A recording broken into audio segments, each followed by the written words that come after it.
Donc on va continuer sur ce que nous voyons depuis plus d'un mois, c'est la Seconde Guerre mondiale. Peut-être on va rappeler les dates.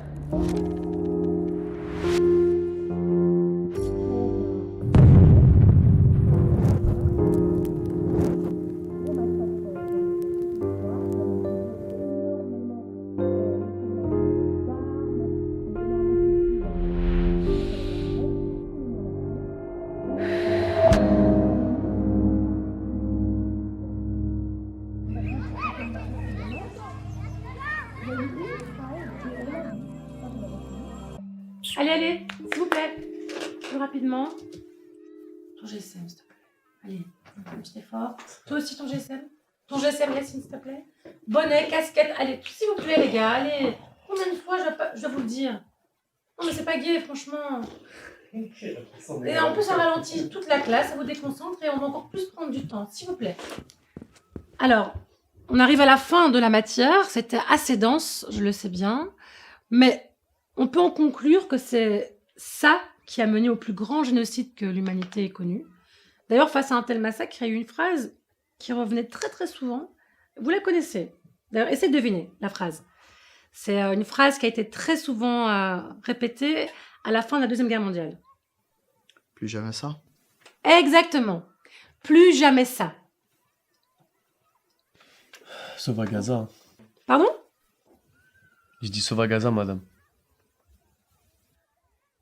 Ce n'est pas le sujet. Au contraire, après le génocide, cette phrase était répétée en boucle. Plus jamais ça. Peut-être parce qu'il n'y a pas plus horrible de commettre un génocide que plus jamais ça. C'était censé parler de l'humanité entière, non? Effectivement, oui. Il y a un caractère universel que tu fais bien de relever.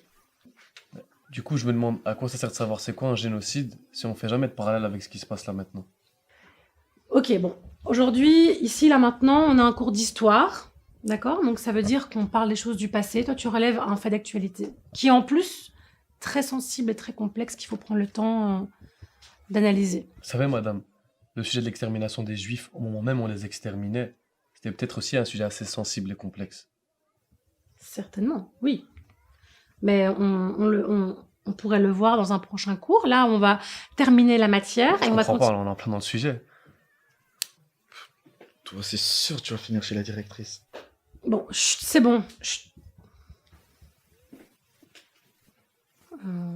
Bon, écoute, je vais être honnête avec toi. Malheureusement, je n'ai pas les outils nécessaires pour aborder ça aujourd'hui. Et vous aurez quand les outils, madame? Après le génocide? Yacine, il est chaud. Alors, je vois bien ce que tu veux faire et où tu veux en venir, mais comme je t'ai déjà dit là tout à l'heure, on est en cours d'histoire, donc on parle des choses du passé. Madame, si on n'en tire jamais aucune leçon, l'histoire ça sert à rien. Alors, je constate que toi et certains de tes camarades ici, vous sentez mal à l'aise et vous avez du mal avec cette partie-là de notre histoire, mais je vous rappelle à tous que ça fait partie de notre histoire. Donc, il est important de l'étudier ici en classe et ailleurs, de la comprendre et de l'accepter surtout. Votre histoire. Pardon? Votre histoire, pas la mienne. Alors, je rappelle à tout le monde, hein, je rappelle que nier l'Holocauste est un délit. Je nie rien du tout, madame. Mais ce sont les crimes des Européens, pas les nôtres. Après 45, les Européens ont organisé le plus gros mercato jamais organisé. Ils ont négocié le plus gros transfert jamais négocié de toute leur existence. Ils ont transféré leur culpabilité sur nous les Arabes. Et en l'occurrence les Palestiniens. En Europe, il y a eu un vrai travail de remise en question autour de l'Holocauste. Madame, ça c'est des mythes. Votre remise en question n'a jamais été sincère et honnête. Comment tu peux affirmer ça? Parce que c'est tellement facile de faire les gens qui ont du regret et de l'empathie quand c'est pas vous. Par vous, j'entends l'Europe, bien sûr. C'est pas vous qui avez payé la note pour vos crimes. Tu te trompes? Tu te trompes? Il y a eu une reconnaissance des crimes du passé. Comme tu peux le voir, il y a des monuments, il y a des commémorations. Non, madame, ça c'est du bluff. On n'a pas pris un bout de la Bavière ou de la Flandre pour la donner aux Juifs en guise d'excuse. On a été volé la terre de personnes qui n'avaient strictement rien fait et qui n'étaient en rien responsables du génocide causé par les Européens. Bon, écoute. Et maintenant, après avoir spoilé les Palestiniens, les avoir massacrés, on veut exterminer tout un peuple normal. Hein? Et la télé nous dit que c'est normal. Et nos politiques nous disent que c'est normal. Qu'il faut prendre le temps de l'analyse. Mais analysez quoi, s'il vous plaît? Yacine, tu peux dire la même chose, plus calmement. Imaginez 2 secondes, madame. Vous êtes chez vous à la maison. On vient, on vous la vole. On tue la chair de votre chair sous vos yeux. Votre fille, votre frère, votre sœur.